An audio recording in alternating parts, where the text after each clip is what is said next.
Welcome to fan charge. నేను మీ విష్ణు చరణ్. ఈరోజు top 5 sports news ఏంటో చూద్దామా. సో 5th పాయింట్ వచ్చేసి ఉమెన్స్ హాకీ క్వాలిఫైయర్ ఫైనల్లో భారత హాకీ మహిళల జట్టు ఓడిపోయింది ఇంగ్లాండ్తో 0-2 తేడాతో. హాకీ వరల్డ్ కప్ క్వాలిఫైర్స్ అయితే జరిగాయి హైదరాబాద్లోని గచ్చిబౌలి స్టేడియంలో. ఇక్కడ భారత మహిళల హాకీ జట్టు ఫైనల్ ఓడిపోయింది 0-2 తేడాతో ఇంగ్లాండ్తో. అయినా సరే మన వాళ్ళు వరల్డ్ కప్కి అయితే క్వాలిఫై అయిపోయారు. ఎందుకంటే ఇది వరల్డ్ కప్ క్వాలిఫైర్స్, ఫైనల్ దాకా వెళ్తే సరిపోతుంది, వరల్డ్ కప్ ఆడొచ్చు. సో భారత మహిళల హాకీ జట్టు అయితే వరల్డ్ కప్కి అయితే క్వాలిఫై అయిపోయింది, హాకీ వరల్డ్ కప్కి. ఇక ఈ స్పోర్ట్స్ న్యూస్లో 4th పాయింట్ వచ్చేసి పుజారా ఇచ్చిన statements. Virat Kohli, Chris Gayle కంటే కూడా వీళ్ళిద్దరే డేంజరస్ ఓపెనర్స్ అని స్టేట్మెంట్ ఇచ్చాడు చటేశ్వర్ పుజారా. అసలు ఎవరు ఇద్దరంటే అభిషేక్ శర్మ, ట్రావిస్ హెడ్. వీళ్ళిద్దరూ పవర్ ప్లే వరకు కుదురుకున్నా సరే 250 పరుగులు పైగా ఎస్ఆర్హెచ్ స్కోర్ చేస్తుంది. సో వీళ్ళిద్దరు వికెట్స్ తీయడం అనేది మిగతా టీమ్స్ ప్లాన్ చేసుకోవాలని చటేశ్వర్ పుజారా దీని గురించి రీసెంట్గా స్పందించాడు. So Abhishek Sharma, Travis head ఈసారి ఎంత విధ్వంసం సృష్టించబోతున్నారు అనేది మనం ఐపీఎల్లోనే చూడాలి. ఇక ఈ స్పోర్ట్స్ న్యూస్లో 3rd పాయింట్ వచ్చేసి ఐపీఎల్ స్టార్ట్ కాకముందే ఫ్రాంచైజీస్ అన్నీ కూడా చాలా ఇబ్బంది పడుతున్నాయి. ఎందుకంటే ఇంజురీసే కారణం. హర్షిత్ రాణా పూర్తి సీజన్ 2026 పూర్తి సీజన్కి దూరం అయిపోతున్నాడు నీ ఇంజురీ కారణంగా. అలాగే ప్యాట్ కమిన్స్, అలాగే జాష్ హేజల్వుడ్ కూడా ఇనిషియల్ ఆఫ్ ద టోర్నమెంట్కి దూరం అయిపోతున్నారు ఇంజురీస్ కారణంగా. సో ఇదైతే ఎస్ఆర్హెచ్ ఫ్యాన్స్కి అలాగే ఆర్సీబీ ఫ్యాన్స్కి చాలా బ్యాడ్ న్యూస్ అని చెప్పుకోవచ్చు. ఇన్ఫ్యాక్ట్ ఈ రెండు టీమ్సే March 28న ఐపీఎల్ ఓపెనింగ్ గేమ్స్ ఆడబోతున్నాయి. సో ఈ ఇద్దరు ఆస్ట్రేలియన్ ఫాస్ట్ బౌలర్స్ కానీ ఉండుంటే ఈ మ్యాచ్ ఇంకా రసవత్తరంగా ఉండేది. కానీ ఇనిషియల్గా ఫస్ట్ 4 మ్యాచెస్కి వీళ్ళిద్దరైతే ఖచ్చితంగా అవైలబుల్లో ఉండరు. ఒకవేళ తర్వాత ఎంతవరకు అవైలబుల్లోకి వస్తారనేది త్వరలోనే ఆస్ట్రేలియన్ క్రికెట్ బోర్డు అయితే కన్ఫర్మేషన్ ఇవ్వనుంది. వీళ్ళిద్దరు స్కానింగ్స్లో వచ్చే రిపోర్ట్స్ని బట్టి అయితే కన్ఫర్మేషన్ వస్తుంది. మేబీ ఒక 1 week to 10 daysలో అయితే కన్ఫర్మేషన్ అయితే అయిపోతుంది. సో ఫస్ట్ మ్యాచ్కి ఎస్ఆర్హెచ్ కెప్టెన్ ప్యాట్ కమిన్స్ అయితే అందుబాటులో ఉండట్లేదు. 90% ఇది కన్ఫర్మ్ అయిపోయింది. బట్ ఇంకొక 10% ఉంది, తను వస్తాడా రాదని. మేబీ లాస్ట్ స్కాన్లో ఏమన్నా అంతా ఓకే అయితే ప్యాట్ కమిన్స్ వచ్చేదానికి కూడా ఛాన్స్ ఉంది.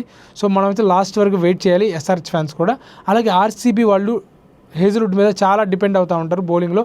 భువనేశ్వర్కి ఇంకొక సపోర్ట్ ఎవరైనా అద్భుతమైన సపోర్ట్ వస్తుంది అంటే అది జాష్ హేజల్వుడ్ నుంచే. ఫైనల్లో కానీ క్వార్టర్ ఫైనల్స్లో అద్భుతమైన డెక్ హిట్ చేస్తూ అద్భుతమైన లైన్ అండ్ లెంత్ వేసిన జాష్ హేజల్వుడ్ లేకపోవడం కూడా ఆర్సీబీకి నష్టం అని చెప్పుకోవచ్చు. కానీ ఇక్కడ ప్యాట్ కమిన్స్ లేకుంటే ఎవరు ఎస్ఆర్హెచ్కి కెప్టెన్ చేస్తారనేది కూడా త్వరలోనే కన్ఫర్మ్ అవుతుంది. ఇన్ కేస్ ప్యాట్ కమిన్స్ వస్తే అంత సెట్. బట్ ఇక్కడ హేజల్వుడ్ రాకుంటే మటుకు నువాన్ తుషారన్ కానీ జాకబ్ డఫిన్ కానీ అయితే ఆర్సీబీ వాళ్ళు అయితే ట్రై చేస్తారు. సో ఇది గైస్ ఇంజురీస్ గురించి. సో ఇంకా ఐపీఎల్ స్టార్ట్ అయ్యే కొద్దీ కూడా ఇంజురీస్ బయటపడతా ఉంటాయి. నెట్ ప్రాక్టీస్లో ఎవరో ఒకరు ఇంజురీ అవ్వడం. సో ఇంజురీస్ కూడా మొత్తం ఒక టీమ్ కాంబినేషన్స్ని అన్నీ కూడా మార్చేస్తూ ఉంటాయి. సో ఇంజురీస్ అనేవి చాలా క్రూషియల్ రోల్ ప్లే చేస్తాయి క్రికెట్లో. ఇక ఈ స్పోర్ట్స్ న్యూస్లో 2nd పాయింట్ వచ్చేసి ఆర్సీబీ ఫ్యాన్స్కి అలాగే క్రికెట్ ఫ్యాన్స్కి గుడ్ న్యూస్. అదేంటంటే కర్ణాటక క్రికెట్ అసోసియేషన్ అఫీషియల్గా కన్ఫర్మ్ చేసేసింది చిన్నస్వామిలో మ్యాచెస్ జరుగుతాయని. సో ఇది క్రికెట్ ఫ్యాన్స్కి అలాగే ఐపీఎల్ ఫ్యాన్స్కి చాలా మంచి గుడ్ న్యూస్ అని చెప్పుకోవచ్చు. ఎందుకంటే చిన్నస్వామి స్టేడియంలో ఎప్పుడైతే స్టాంపిడ్ జరిగిందో ఆ తర్వాత అక్కడ మ్యాచెస్ జరగవని చెప్పి చాలా న్యూస్లు వచ్చాయి.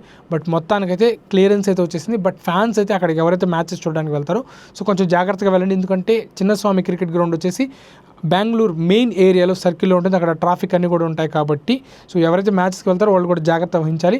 బట్ ఈసారి గవర్నమెంట్ కూడా స్ట్రిక్ట్ యాక్షన్స్ అలాగే స్ట్రిక్ట్ రూల్స్ కూడా పెట్టనుంది.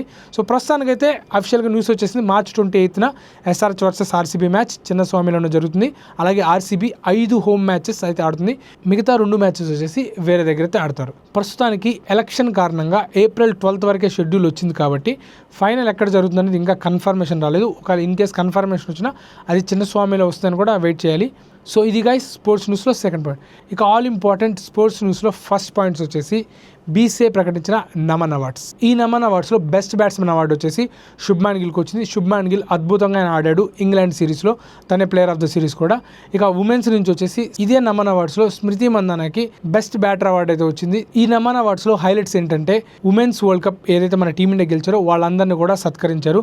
అలాగే లైఫ్ టైమ్ అచీవ్మెంట్ అవార్డ్స్ వచ్చేసి 3 ప్లేయర్స్కి ఇచ్చారు.